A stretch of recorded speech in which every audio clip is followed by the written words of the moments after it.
अस्सलाम वालेकुम नाज़रीन। आज हमने बात करनी है सागुदाने के बारे में। सागुदाने के फ़वाइद और इस्तेमालात और ये कैसे पैदा होता है। नाज़रीन, ये आपको वीडियो में नज़र भी आ रहा होगा, ये हमारे पास सागुदाना है। इसको अक्सर हमारे बुज़ुर्ग लोग बीमारी में सेहतयाबी के लिए सागुदाने का इस्तेमाल करने पर जोर देते हैं। सागुदाना मशहूर गज़ा सागु नामी एक दरख्त है, उससे हासिल किया जाता है। ये खजूर के दरख्त से मुशाबत रखता है।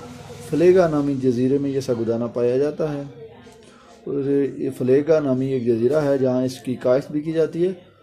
सागुदाना जो है ये सागु दरख्त के तने से हासिल होता है। ये सागु के दरख्त का जो तना होता है वहाँ से ये हासिल किया जाता है। दरख्त पर फल आने से पहले इस सागुदाने को जो है ना काट दिया जाता है, फिर इसको खुश्क करके महफूज कर लेते हैं। ये इसके गोल गोल दाने होते हैं जो बेबू और सफ़ेद रंग के होते हैं। नाज़रीन, ये इंतहाई मुफीद और मुजरब किस्म का ये जो है सागुदाना है, एक गज़ा है। इसका जायका फीका होता है। इसका मजाज जो है बहुत गर्म तर होता है। मखसूस मिकदार में इसको इंसान को इस्तेमाल करना चाहिए, खुराक का हिस्सा बनाना चाहिए। सागुदाने से जिस्म को तवानाई हासिल होती है।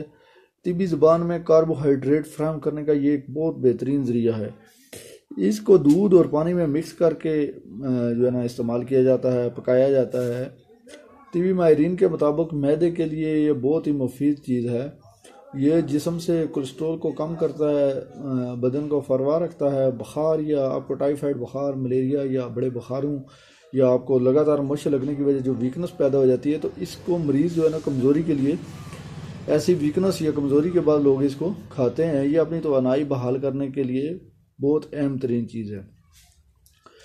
तो ये नाज़रीन आज की हमारी ये एक वीडियो थी जो आपको इसके बारे में बताया गया। तो ये चीज़ें आप अपने पास जो है ना नोट फरमा लें कि कैसे इसको इस्तेमाल करते हैं, किस तरह बनाया जाता है। नाज़रीन, अगर वीडियो पसंद आए लाइक और सब्सक्राइब करना मत भूलिए। तो इंशाल्लाह मिलेंगे नेक्स्ट वीडियो में। अल्लाह हाफिज़।